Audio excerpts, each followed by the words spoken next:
मंत्री ने 2 बांधों का किया हवाई निरीक्षण। मुख्यमंत्री ने 15वीं जयपुर मैराथन को किया फ्लैग ऑफ। कहा, निरोगी जीवन के लिए स्वस्थ जीवन शैली अपनाएं युवा। राज्य सरकार खेल सुविधाओं को भी देगी बढ़ावा।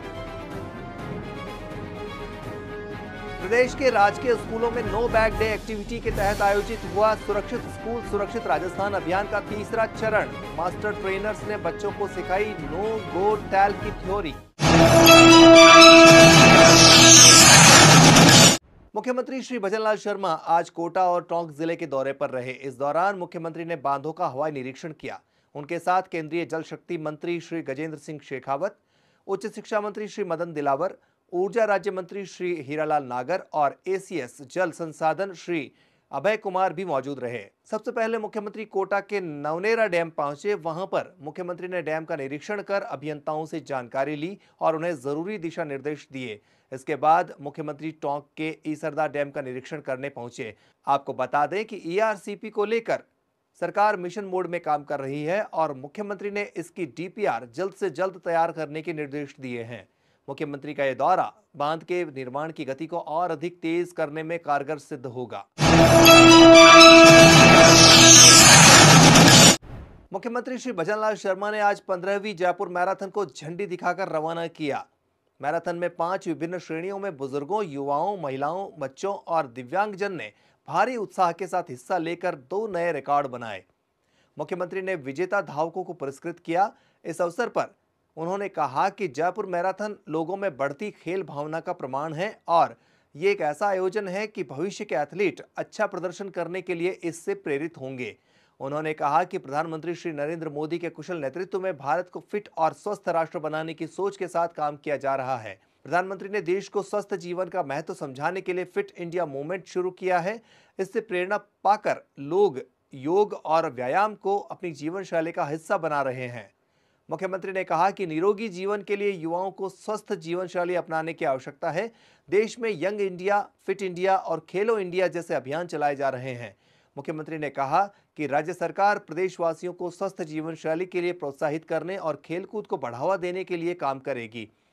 प्रदेश में खेल सुविधाओं को विकसित किया जाएगा और सरकारी स्कूलों और कॉलेजों में खेलों के बुनियादी ढांचे का निर्माण किया जाएगा। ये राजस्थान वीर भूमि है। मैं युवाओं से इतना निवेदन करना चाहता हूं, आइए हम सब एक अच्छे कार्य के लिए, अच्छे स्वास्थ्य के लिए और अच्छे हम स्वस्थ रहें, मस्त रहें और इस देश को, इस राजस्थान को कुछ करने का एक जज्बा हमारे अंदर हो, ऐसी मैं आपसे संभावना करता हूं कि अब निश्चित रूप से राजस्थान के आने वाली अच्छी पीढ़ी हो, अच्छा काम करे, खेल के प्रति हमारा रुझान हो। और मैं एक विश्वास आपको दिलाना चाहता हूं कि खेल के लिए हम हमेशा तैयार हैं। संसदीय कार्य, विधि एवं न्याय मंत्री श्री जोगाराम पटेल ने कहा है कि प्रदेश सरकार आमजन की समस्याओं के निराकरण के साथ ही जनकल्याण और सामुदायिक विकास के लिए प्रतिबद्ध है और इन प्रयासों में कहीं कोई कमी नहीं आने दी जाएगी। कैबिनेट मंत्री ने ये बात जोधपुर सर्किट हाउस में आज जनसुनवाई के दौरान कही। जनसुनवाई के दौरान उन्होंने आमजन की समस्याओं को सुना और संबंधित अधिकारियों से एक्शन टेकन रिपोर्ट की जानकारी लेते हुए उनके संतोषपूर्ण एवं त्वरित समाधान के लिए व्यापक दिशा निर्देश प्रदान किए। उन्होंने कहा कि जनता और क्षेत्र की समस्याओं के निराकरण के प्रति अधिकारी गंभीरता बरतें और जनसेवा की भावनाओं के साथ काम करें। इस दौरान उन्होंने आम जन की समस्याओं को आत्मीयता के साथ सुना और विश्वास दिलाया कि समस्याओं का यथोचित समाधान प्राथमिकता से किया जाएगा। शिक्षा मंत्री श्री मदन दिलावर शनिवार को कोटा प्रवास के दौरान आकस्मिक निरीक्षण पर डाइट भवन पहुंचे। शिक्षा मंत्री ने डाइट के भवन परिसर के निरीक्षण के दौरान शौचालय को साफ नहीं पाते हुए नाराजगी जाहिर की और स्वच्छता पर विशेष ध्यान देने के निर्देश दिए। इसके बाद उन्होंने वहां उपस्थित अधिकारियों और कर्मचारियों से बातचीत कर जानकारी ली। शिक्षा मंत्री ने कहा कि बिना सक्षम अधिकारी की अनुमति के कोई भी अनुपस्थित नहीं रहेगा और इन आदेशों की पूरी निष्ठा के साथ कार्मिकों को पालना करनी होगी। सुरक्षित स्कूल सुरक्षित राजस्थान अभियान का तीसरा चरण शनिवार को नो बैग डे एक्टिविटी के तहत आयोजित किया गया। राज्य के 65,000 से अधिक सरकारी स्कूलों में आयोजित इस गतिविधि में 45,55,358 विद्यार्थियों के लिए 1,03,920 रिपीटिशन सत्र आयोजित किए गए। सभी सरकारी स्कूलों में इस अभियान के लिए विशेष मास्टर ट्रेनर्स ने बच्चों को बैड टच का मुकाबला करते हुए खुद को सुरक्षित रखने के लिए नो गो टेल की थ्योरी बताई। स्कूल शिक्षा विभाग के शासन सचिव श्री नवीन जैन ने बताया कि शिक्षा मंत्री श्री मदन दिलावर ने स्कूलों में विद्यार्थियों के साथ यौन दुराचार की घटनाओं पर चिंता व्यक्त की है और दोषियों के खिलाफ सख्त एक्शन की हिदायत दी है। उन्होंने बताया, तीसरे चरण के सफल आयोजन में 3,26,244 शिक्षकों के साथ ही 4,57,265 अभिभावकों और अन्य व्यक्तियों ने अपनी भागीदारी निभाई। श्री जैन ने बताया कि प्रदेश के स्कूलों में 3 चरणों में बच्चों को बैड टच की स्थिति में चिल्लाते हुए नो बोलकर उस स्थान से या उस व्यक्ति से सावधानी के साथ दूर भागने यानी गो, और इसके बारे में बिना किसी डर या घबराहट के किसी बड़े व्यक्ति को बताने यानी टेल की नो गो टेल की थ्योरी की बारीकियां सिखाई गई। ऊर्जा राज्य मंत्री स्वतंत्र प्रभार श्री हीरालाल नागर ने शनिवार को राजस्थान इंटरनेशनल सेंटर में राजस्थान सोलर एसोसिएशन की ओर से आयोजित भारत सोलर एक्सपो 2024 का अवलोकन किया। उन्होंने कहा कि राजस्थान में सौर ऊर्जा के क्षेत्र में असीम संभावनाएं हैं। राज्य सरकार का प्रयास है कि राजस्थान को सौर ऊर्जा उपकरणों के निर्माण के क्षेत्र में हब के रूप में विकसित किया जाए। इस दिशा में उद्यमियों और निवेशकों को आवश्यक सुविधाएं प्रदान करने में सरकार कोई कमी नहीं रखेगी। इस अवसर पर ऊर्जा मंत्री ने उद्यमियों, निवेशकों और प्रतिभागियों से संवाद भी किया। आपको बता दें कि 3 दिवसीय इस एक्सपो में देश के अलग अलग राज्यों से आए प्रोजेक्ट डेवलपर्स, ईपीसी कंपनियां, मॉड्यूल उपकरण निर्माता, एमएसएमई और इस क्षेत्र से संबंधित विभिन्न सेवा प्रदाता भाग ले रहे हैं। खनिज पत्थर और इस पर आधारित उद्योग किसी भी देश प्रदेश के औद्योगिक विकास में महत्वपूर्ण भूमिका निभाते हैं। राजस्थान को खनिज पत्थर की विविधता और विपुलता का गौरव हासिल है।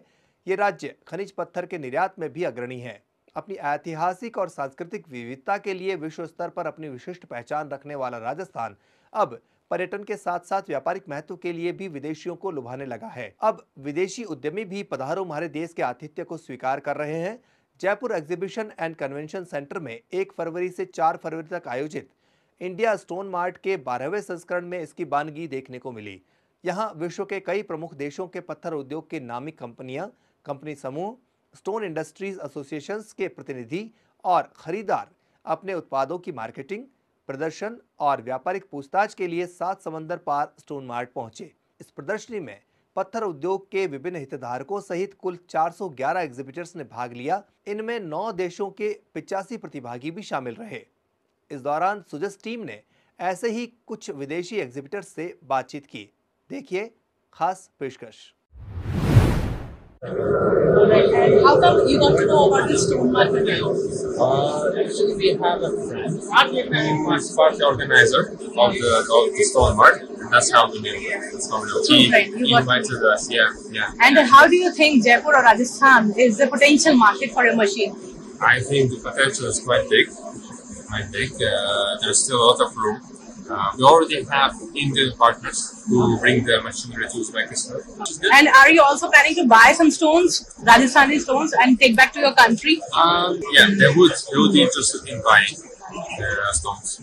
And what brings you here? How do you get to know about Stomart 2024? Stomart is many years that we are participating. It's not the first time that we are coming, and it's like that is 18 years that we are in this market. We are a seller. We are exporting to India. And why do you choose Jaipur to showcase? Jaipur is a historical Indian place, well known, and for us is always one of the most important markets anyway. And have you seen the uplift in your demand? Has it risen from last time, Stomart, when you were here? Now it's a bit early because the show just began, so we don't know. But it seems good anyway. It seems potentially